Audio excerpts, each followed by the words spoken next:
but we are going to look at the technical components and start to challenge them to become better technical players. So that's where the advanced concept comes from. And there's 4 things we're going to be looking at. Firstly, the preparation before they receive the ball. Secondly, the receipt of the ball itself. Thirdly, the passing technique, and then fourthly, what they do once they've passed the ball. So those are the 4 components. And this is part of the small-sided games diploma. So this is a very relevant age group, under 11s. So what we're going to do is, girls, we're just going to walk through the pattern, and then what we'll do is we'll then go live. So we're going to start off with a pass here from Angela around the outside. So girls, just go back to ball back to Angela. And what I'd like you to do, girls, if you're on the outside, so the 4 corners, when you make a pass, I'd like you to make a pass on the outside of the area, on the outside of the mannequins, okay? So Angela, if you pass along. And Caitlin's going to pass into Brooke. Brooke has a choice. She can play to Mariah, or she could pass to the other corner. So when you receive it, you must then pass on the outside. And as that's happening, Brooke's going to adjust her position to receive the ball. So let's see how we do for a couple of rounds, girls. Go ahead.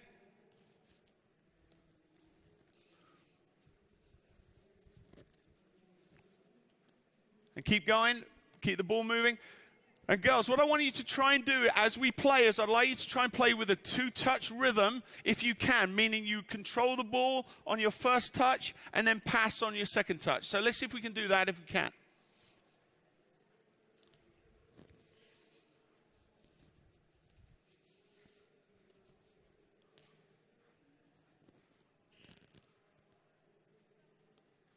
And just hold it there, if you could.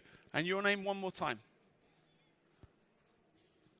Lillian. Sorry, Lillian. Okay, I think I have the 5 of you, your names now. So, coaches, if we're looking at positions on the field, and this player here is really important because we're going to work on the 3 activities with the central midfield players. So what number would you be if you played in the central midfield? Do you know, Brooke?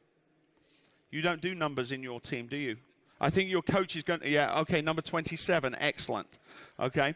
But that wasn't the number I was looking for. So we're going to teach the girls how to play numbers. So in a soccer team, we have how many players if we play when you're 14, 15? How many? 11, good. So we have 11 players. So we are going to look at this player in the midfield as a number 8. So you're a creative midfield player. Because we're going both ways, this is not one direction, this is both directions, the numbers will change. But here is our number 2, our right-sided fullback. So we're now attacking this direction, right-sided fullback, number 2. And number 3, a left-sided fullback. Number 8, number 7. So you're our midfield player, and in my system, I try to play with my players high up the field, so you're my number 7. And you are my number 11, my left-sided midfield players. So this now becomes a functional training session based on the positions the players play in a game. And this is a pattern play activity, a shadow play because we don't have any opponents, but in itself, this is going to be reasonably technical and reasonably difficult. So let's go back through the movement pattern here. You can play in and then play to the other end, Brooke. Off you go.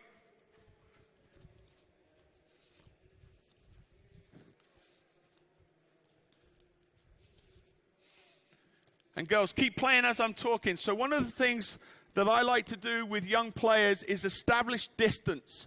So the mannequins in the corners on the long side is about 20 yards. And across the field is about 12 to 15 yards.